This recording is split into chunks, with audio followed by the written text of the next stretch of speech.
गाजियाबाद में 3 बहनों की संदिग्ध मौत जिसने सबको दहलाकर रख दिया है और कई सारे सवाल लोगों के जहन में हैं कि क्या इन 3 बहनों की जान गई एक ऐप की वजह से, कोरियन गेम की वजह से, मोबाइल की लत की वजह से, या फिर यहां पर कुछ और कहानी है।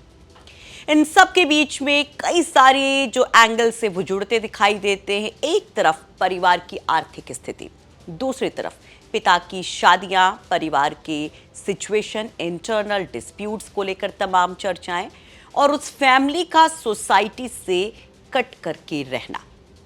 बहुत सारी कहानियों के बीच में पिता की दावे हैं। पिता दावा करता है कि दरअसल बेटियों को एक जो कोरियन गेम की आदत हो गई थी, वो रात रात भर जग करके वो गेम खेलती थी और उसी के लास्ट टास्क को पूरा करने के लिए उन्होंने अपनी जान को दांव पर लगा दिया, मौत को चुन लिया। लेकिन इन सब के पीछे पुलिस कहती है कि दरअसल ऐसा कोई टास्क नहीं था, ऐसा कोई क्लू नहीं मिला है और उसके पीछे दावा किया जाता है कि दरअसल फोन को जब चेक किया, क्या फॉरेंसिक जांच हुई, तो उसमें ऐसा कुछ नहीं मिला। इन सब के बीच में एंट्री होती है सोसाइटी के कुछ लोगों की जो कई बड़े खुलासे करते हैं।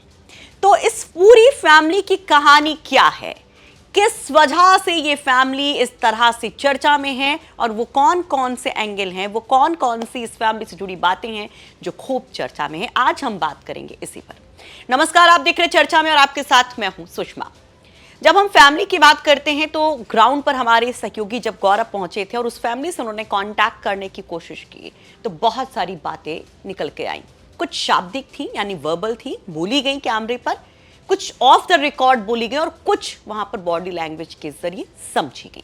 तो हम आज आपको उन्हीं तमाम चीजों के बारे में बताएंगे। इस परिवार की वो जो एक रिलेशन की गुत्थी बताई जा रही है और उसको भी एक एंगल मान करके पुलिस भी जांच कर रही है और सोसाइटी के लोग भी तमाम तरह के दावे कर रहे हैं, उसके बारे में भी हम आपको तफसील से एक बात बताएंगे कि इस फैमिली में कितने मेंबर्स हैं, ये फैमिली कहाँ की है, किस तरीके से यहाँ पर बच्चे होते हैं और वो कहानी कैसे घूमती है।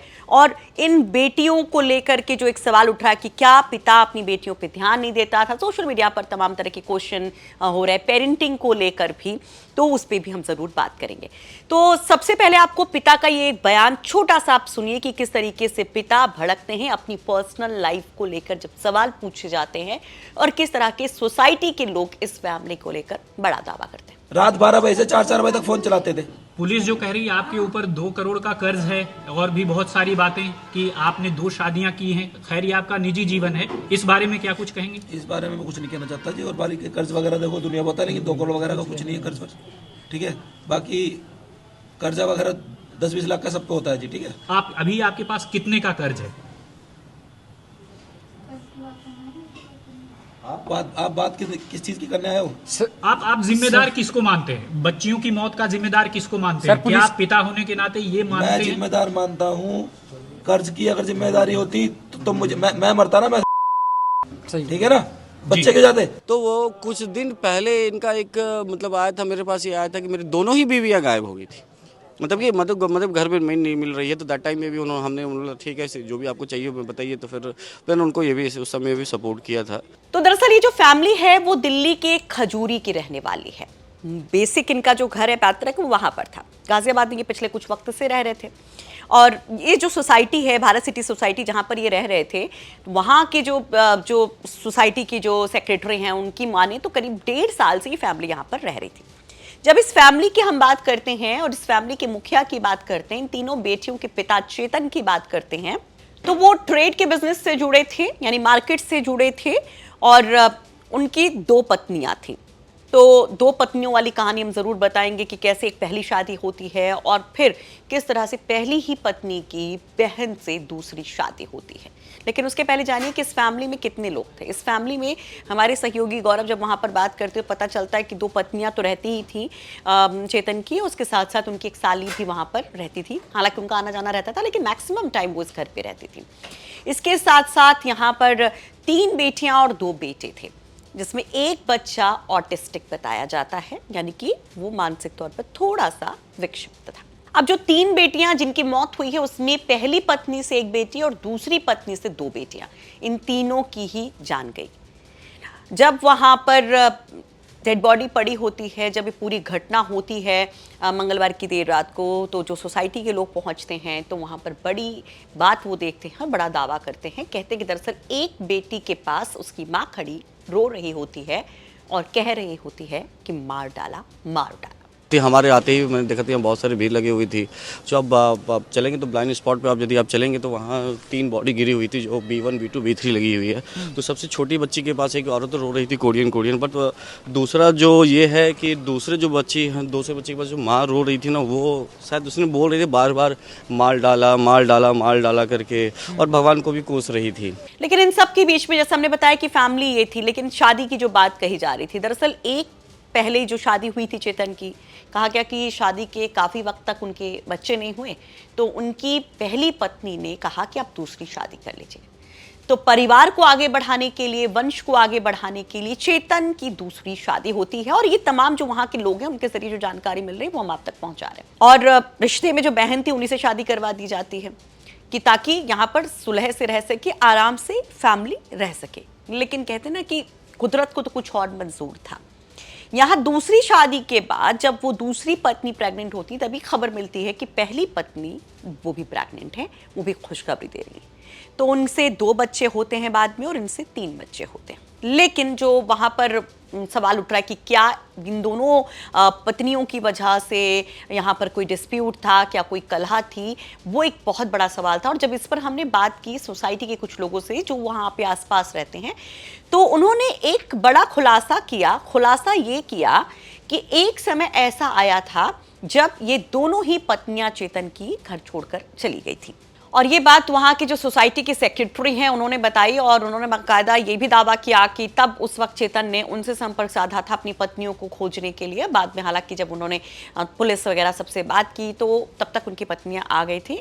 लेकिन एक बड़ी बात यहाँ पर सोसाइटी के लोग ज़रूर ये बताते हैं कि वहाँ पर इस तरह का कोई डिस्प्यूट कभी उनको फैमिली में दिखा नहीं, यानी कोई कलह, कोई लड़ाई झगड़े की आवाज़ कभी उन्होंने सुनी नहीं। उनके हिसाब से परिवार बहुत शांति से वहाँ पर रह रहा था। अच्छा, जो दूसरी बात थी कि जो आर्थिक स्थिति को लेकर कि क्या वाकई में आर्थिक स्थिति खराब थी और इस वजह से वहां पर तमाम चीजें थी, क्या एक टेंस सिचुएशन थी, क्योंकि इसको लेकर ये भी कहा जा रहा है कि 2 साल से बच्चियां स्कूल नहीं जा रही थी, इसको लेकर जो दावे किए जा रहे हैं। साथ साथ वहां पर पड़ोसी भी बताते कि भले वो स्कूल नहीं जाती थी, वो ट्यूशन जरूर जाती थी। तो ये जो आर्थिक स्थिति खराब हुई, इसको लेकर कहा जा रहा है कि दरअसल कोविड के समय ट्रेड में काफी नुकसान हुआ था। करीब 2 करोड़ का कर्ज जो चेतन थे उनके ऊपर हो गया था, और उसके बाद से उनकी माली हालत बहुत खराब हो गई थी। और हालत इस कदर खराब हो गई थी कि बच्चियों का फोन बेच करके उन्होंने बिजली का बिल भरा था। ऐसा कभी इनका मेंटेनेंस कभी बकाया नहीं रहा है। तो बीइंग एज मैं बताऊं कि मेरे पास ना इनके ओनर कभी कॉल आया कि मुझे किराया नहीं दे रहे हैं, कभी ये नहीं दे रहे हैं। बस यही चीज़ है अभी तक जो ये। अच्छा, ये भी सुनने को आया कि इन्होंने बच्चियों का फ़ोन जो है उससे बेच दिया था बिजली का बिल भरने के लिए। नहीं, ये चीज़ जब पुलिस इन्वेस्टिगेशन कर रही थी, जब उस फैमिली का माहौल ऐसा नहीं था, तो फिर मैं भी वहाँ मौजूद था। तो उन्होंने बताया कि एक फ़ोन ज़रूर उन्होंने बेचा है, और जो घटना से जिस रात को जिस सुबह घटना घटी है उस मतलब कि सुबह 2 बजे की घटना है, लेकिन ये 10-11 बजे रात की इसने कोई फ़ोन 10 या उसी दिन सेम डे में पुलिस के सामने उन्होंने कबूला है कि उन्होंने फ़ोन बेचा है। अच्छा, इन सब के बीच में ये कहा जा रहा है कि चेतन दरअसल बहुत ज़्यादा स्ट्रेस में थे अपने करियर को लेकर, अपने कारोबार को लेकर, आर्थिक स्थिति को लेकर, तो वो बच्चियों पर ध्यान नहीं दे पाते थे। इस पर चेतन ने खुद बड़ी बात कही कि हाँ, ऐसा हो सकता है। लेकिन जब उनको एहसास हुआ कि उनकी बेटियां किसी मोबाइल फोन की ऐप की लत में पड़ गई हैं, तो उन्होंने फौरन उस पर एक्शन लिया। वो कहते हैं उन्होंने देखा कि देर रात तक उस मोबाइल ऐप पर गेम खेलने की वजह से उनकी आंखें सूजी हुई थी, और तब उन्होंने मोबाइल बेटियों से छीन लिया था। इस दौरान चेतन बड़ी बात कहते हैं कि दरअसल यहाँ पर कोरियन नशा इस कदर उनकी बेटियों पर चढ़ गया था कि वो खुद का नाम तक बदल लेती हैं। वो अपने आप को इंडियन कहलाना तक नहीं पसंद करती हैं, और कोरियन फिल्म्स के साथ साथ वो बिल्कुल उसी तरह की वेशभूषा में भी रहना चाहती हैं। इनफैक्ट वो कोरियन लड़के से शादी भी करना चाहती थी, और वो ये भी दावा करते हैं कि इस वजह से सोसाइटी के बाकी बच्चों से उनका कोई कांटेक्ट नहीं बन पाता था, फ्रेंडशिप नहीं हो पाती थी। नहीं, ऐसा है जी, देखो बच्चे हमारे खुद ही जाते नहीं थे, और वो यूं नहीं जाते थे। मेन रीजन बताता हूँ, उन्हें कोरिया के फ्रेंड कोरिया से पसंद था। अब ऐसा एडिक्ट हर कोई नहीं होगा ना सोसाइटी में। बच्चों ने नीचे लड़कियों से बात भी करी है कि तू कोरिया की फ्रेंड है, तो तू कोरिया की फैन है कि मैं नहीं हूँ, कौन कोरिया। बच्चों ने बात ही नहीं करी। ये देख लो, जब मैं उन्हें मना करता हूँ क्या कोरिया, तुम इंडियन हो, तो वो रोने लग जाते थे। यहाँ पर ये जो बात हुई है, ये इसको लेकर सोसाइटी के लोगों ने भी कहा कि दरअसल ये फैमिली जो थी वो कभी लोगों से घुलती मिलती नहीं थी। जैसे आमतौर पर सोसाइटी में तमाम फंक्शंस होते हैं, फेस्टिवल्स सेलिब्रेशन होता है, या फिर किसी के घर पे कोई फंक्शन होता है तो उसमें लोग जाते हैं, एक दूसरे से मिलते हैं, एक गैदरिंग होती है। एटलीस्ट वहाँ पर जो अपने फ्लोर पर हैं, नहीं ज़्यादा वहाँ पे घुलते मिलते, तो एटलीस्ट अपने फ्लोर पे जो फ्लैट्स हैं उन पे लोगों की बातचीत उनकी अपने टावर के लोगों से होती है। लेकिन इस फैमिली से जो जानकारी मिल रही है कि ये फैमिली बिल्कुल आइसोलेटेड थी, बिल्कुल एकांत में रहती थी, किसी से इनकी कोई दोस्ती नहीं थी। इनफैक्ट जो घर की महिलाएं थी, बच्चियों के बारे में तो पिता ने बात खुद ही स्वीकार की, लेकिन जो घर की महिलाएं थी वो भी बाकी पड़ोस की महिलाओं से, सोसाइटी की किसी महिला से कोई दोस्ती नहीं रखती थी, कोई बातचीत नहीं होती थी।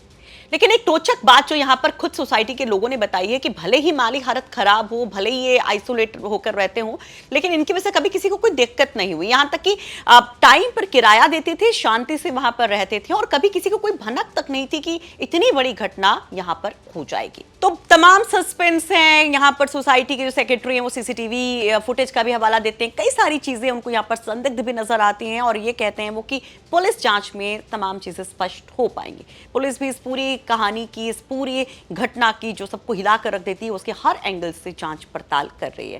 तो हमारी कोशिश थी ये जो फैमिली गाजियाबाद की चर्चा में है उसके एक एक पहलू को आप तक पहुंचाएं, और भी जो ज्यादा अपडेट हो वो लगातार हम आपको दिखाते जाएं। तो फिलहाल इस पर आप क्या कहेंगे, अपनी राय कमेंट बॉक्स में जरूर रखिए, और हमें ये रिपोर्ट तैयार करने में ग्राउंड से हमारी मदद की है हमारे सहयोगी गौरव।